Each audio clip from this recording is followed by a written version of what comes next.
উম্মতের জন্য সবচাইতে বেশি কি দরকার এখন জানেন? তাহলে বলেন ভাইয়ার আল্লাহর রাস্তে আপনারা অন্তত কথাটা দিয়ে লেগেছিলেন।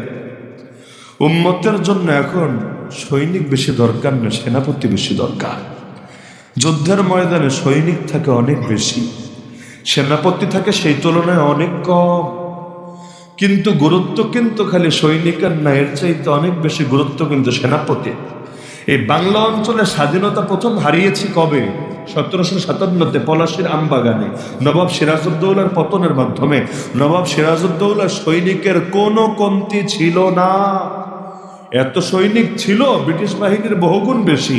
আবার ফরাসিরা সাহায্য করছিল, ব্রিটিশদের কচু কাটা করে ফেলার কথা ছিল, পারে নাই কেন? কারণ সৈনিক তো ছিল, কিন্তু দুই জায়গায় ভুল হয়েছিল। একে তো সেনাপতি বিক্রি হয়েছে, আর দুই নম্বরে আগ থেকে মানসিক প্রস্তুতি না থাকায় ওই যে বৃষ্টি এসেছে, যা ছিল বোমা টোমা রসদ টসর সব ভিজে টিজে শেষ। এখন কামান দাগালেও আর কাজ হয় না, বোমা তো আর ফোটে না। ওই যে দুই ভুলের কারণে এমন পরাজয় নেমে আসলো, আজও পর্যন্ত যে স্বাধীনতা আর ফেরাতে পারলাম না। 1757-র পর আজও পর্যন্ত প্রায় 350 বছর 1 সেকেন্ডের জন্য ইসলাম আর বিজয়ী হয়েছে? বাংলায় বলেন, হিন্দুস্তানে বলেন, পাকিস্তানে বলেন, 1 সেকেন্ডের জন্য ইসলাম বিজয়ী হয়েছে? হয় না। আগামীতে আর কতকাল লাগবে আল্লাহ ভালো জানে। আমার দল হয়তো বিজয়ী, ইসলাম তো বিজয়ী না। আরে কাফের মুশরিকের আদর্শ হয়তো বিজয়ী, কিন্তু আল্লাহর দিনটা তো এখনো বিজয় করতে পারলাম না। এখনো কোর্ট কাছারিতে আল্লাহর আইন দিয়ে বিচার হয় না কেন? আল্লাহটা নাকি ভালো না, আল্লাহটা নাকি আপডেট না, আল্লাহটা নাকি আধুনিক না। এখনো পর্যন্ত অর্থনীতি রাজনীতিতে আল্লাহর নীতি ফলো করা হয় না কেন? আল্লাহটা দিয়া নাকি দুনিয়া উন্নত হবে না। দুনিয়া উন্নত হবে আমেরিকারটা দিয়া, রাশিয়ারটা দিয়া, ইউরোপেরটা দিয়া। নাউযুবিল্লাহি মিন যালিক। এটা যদি শিরিক না হয় শিরিক কারে বলে? এটা যদি বেয়াদবি না হয় বেয়াদবি কারে বলে? এটা যদি আল্লাহ এবং তার রাসূলের সাথে অবমূল্যায়ন না হয় অবমূল্যায়ন কারে বলে? মুসলমান পর্যন্ত আল্লাহ এবং তার রাসূলকে কোণঠাসা করার চেষ্টা চালাচ্ছে। সেকুলারিজম, ধর্মনিরপেক্ষতাবাদ মানে কি? মানে হইল আল্লাহ সব জায়গায় চলবে না, আল্লাহ রাজনীতিতে চলবে না, অর্থনীতিতে চলবে না, বিচার আচারে চলবে না, আইন কানুনে চলবে না, শিক্ষা দীক্ষায় চলবে না, সভ্যতায় চলবে না, সংস্কৃতিতে চলবে না, বিনোদনে চলবে না, চলবে খালি মসজিদে, মাদ্রাসায়, মাহফিল আর খানকায়। এর বাইরে আল্লাহর জন্য কোনো জায়গায় রাখা যাবে না। নাউযুবিল্লাহ।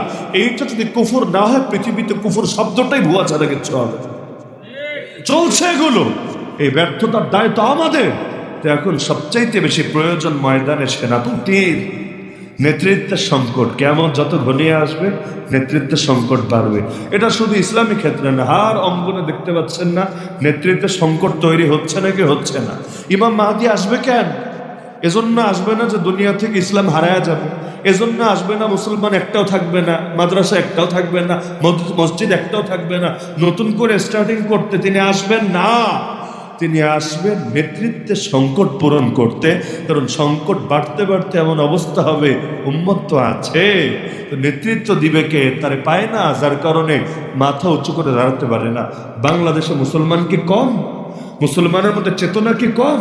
সুবহানাল্লাহ। এখনো যে পরিমাণ চেতনাধারী মুসলমান আছে, বাংলাদেশে বিপ্লব হয়ে যাওয়ার কথা, বাংলাদেশটা ইসলামের বাংলাদেশে পরিণত হওয়ার কথা, হচ্ছে না কেন? সবচাইতে বড় ঝামেলা হলো ওই যে আগে বলেছে সৈনিকের কমতি নাই রে ভাই, সেনাপতির অভাব দেখা দিয়েছে। তা আপনারা কি সৈনিক হতে চান না সেনাপতি হতে চান? ঘোড়া দিয়ে কি হবে? ঘোড়া চালানোর লোক যদি না থাকে। মোটরসাইকেল দিয়ে কি হবে? উপরে বৈশা যদি আগায় নেওয়ার লোক না থাকে। তো ইসলামের মধ্যে তো সবই আছে, কিন্তু ইসলামকে সামনে থেকে নেতৃত্ব দিয়ে এগিয়ে নিয়ে যাবেটাকে? উম্মত তো বহুত আছে, উম্মতকে ঐক্যবদ্ধ করে দীর্ঘমেয়াদী প্ল্যান পরিকল্পনা করে বাতিলকে কোণঠাসা করে এগিয়ে নিয়ে যাবে কে? আমাদের এমন একটা অবস্থা। আজকে 30 ডিসেম্বর 2024। আচ্ছা, তাহলে 30 ডিসেম্বর 2025-এ আমরা এই দেশে ইসলামটাকে কতটুকু পর্যন্ত আগায় নিব? 2026-এ কতটুকু আগায় নিব? 2030-এ আমাদের গোল কি? 2040 পর্যন্ত আমাদের ভিশন কি? এগুলো নিয়ে কোনো আলাপ আছে? কোনো প্ল্যান পরিকল্পনা আছে? ইহুদিরা এখন থেকে 200 বছর আগে প্ল্যান করেছে। আজকে দুনিয়ার অর্থনীতি, দুনিয়ার মিডিয়া, দুনিয়ার রাজনীতি সব ওদের হাতে চলে গেছে আজকে, কিন্তু এর বীজ লাগানো হয়েছে 200 বছর আগে। তাহলে ওরা কত প্রজন্ম ধরে মেহনত করে করে ওদের বাতিল ধর্মরে আগায় নিতে পারে, আর আমরা হক ধর্মের অনুসারী হয়ে 2 দিন পরে কি করব ওইটি আমাদের মাথায় কাজ করে। এভাবে আর কত?